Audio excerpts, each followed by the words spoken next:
Bonjour à tous, je me présente, je m'appelle Samuel Mamias. J'aime me définir comme un menuisier polyvalent. Alors pourquoi polyvalent? Parce que j'ai une approche plurielle de cette discipline. J'aime utiliser les outils à main, j'aime et c'est nécessaire. J'aime également utiliser les machines électroportatives, surtout lorsqu'on arrive à tirer leur quintessence avec des gabarits qui vont permettre de démultiplier leur capacité. C'est ce que j'appelle la troisième dimension du travail du bois. Le gabarit qui sert à faire le gabarit qui va nous permettre de faire ce qu'on a envie de faire. Et puis j'aime utiliser des belles machines, des machines stationnaires, des machines professionnelles et donc avoir une approche qui est une approche qui pourrait ressembler à celle d'un artisan dans son atelier. J'ai donc ces trois approches qui cohabitent avec l'illustration parfaite de cet outil. Cet outil, c'est une varlope. C'est un rabot. Il n'est pas long comme ça juste pour faire joli, juste pour dire « regardez, j'ai des gros bras ». Il est là parce qu'il a une longue semelle et qui va permettre d'obtenir une surface parfaitement plate. Alors, j'aime m'en servir, j'ai appris à m'en servir. Mais si j'avais dû faire cet établi uniquement avec des outils à main, le projet qui a duré 3 ans, il n'en serait qu'à ses débuts. Tout simplement parce que ça prend beaucoup de temps. Donc je vais la plupart du temps me servir d'une machine stationnaire qui va me permettre de faire ce travail très rapidement. Pour autant, je ne souhaite pas avoir une approche élitiste.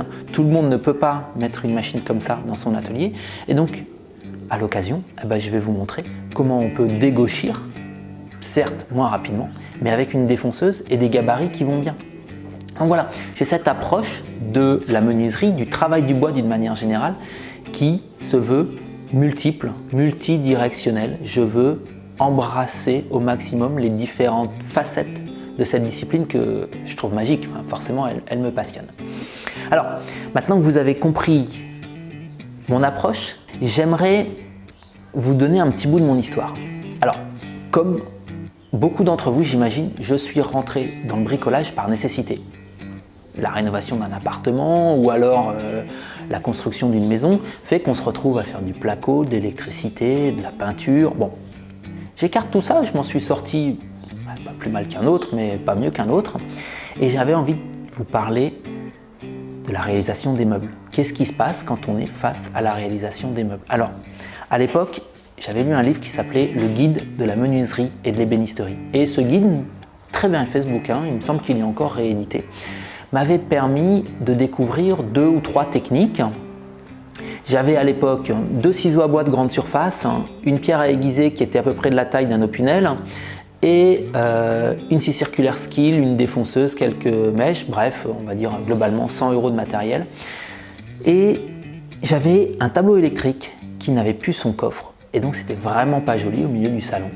J'ai donc décidé de lui faire un cadre que j'ai assemblé par queue d'aronde et une porte avec une ou 2 petites moulures. Bon, à l'époque, cette réalisation, elle m'a rendu complètement fier et je pense que c'est vraiment pour moi un basculement. Elle m'a fait changer de dimension, cette réalisation. Pourtant, je pense que si je devais passer devant là, je la regarderais même pas.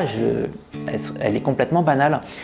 Mais j'insiste, elle m'a fait changer de dimension. Je suis passé du statut de consommateur de meubles dont la taille du porte-monnaie a une incidence directe sur la qualité de ce qu'il peut faire rentrer dans sa maison, à celui de potentiel fabricant du projet, du meuble dont il a besoin.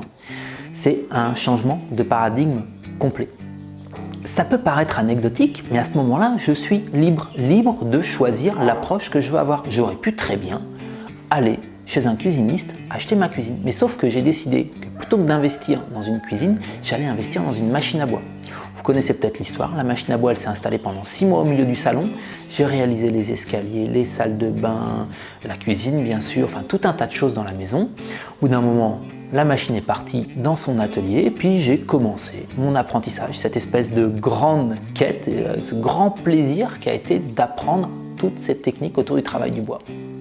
Ça aurait pu s'arrêter là, j'aurais pu avoir un bel atelier que personne ne voit et puis un jour, je veux partager la fabrication de la cabane des enfants avec un copain qui est en métropole et je décide de mettre la vidéo sur YouTube. Puis je me prends au jeu, c'est sympa de mettre des vidéos en fait. Et puis j'y incorpore petit à petit toute la pédagogie du prof de maths. Je structure mes projets, j'explique comment je fais, je raconte mes déconvenus, je montre les techniques qui vont bien et ça plaît. Les gens qui regardent mes vidéos, d'une part, je leur donne envie de faire des copeaux, je leur donne envie d'aller à l'atelier pour faire des copeaux.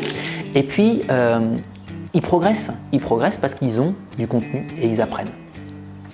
Vous l'aurez compris, il manquait que quelques pas pour être capable de mettre en place une formation structurée autour du travail de voix. Il ne s'agit plus là simplement de structurer une vidéo autour d'un projet, une autre vidéo autour d'un autre projet, etc. Il s'agit de mettre en place un parcours de progression, un parcours de formation complet autour de la menuiserie. Organiser son atelier, acheter ses machines, utiliser les machines, etc. Et aujourd'hui, la formation, elle existe. J'accompagne plusieurs dizaines, plusieurs centaines d'étudiants, des hommes, des femmes, comme vous, qui ont eu envie de gagner cette liberté, c'est-à-dire la possibilité de faire un choix, j'achète ou je fais moi-même. Et donc, ils découvrent toutes les techniques de la menuiserie, de l'ébénisterie, ils découvrent aussi l'épanouissement, la fierté d'être capable de faire des choses avec ses mains. Voilà comment en quelques années, je suis passé du statut de prof de maths à celui de prof de bois.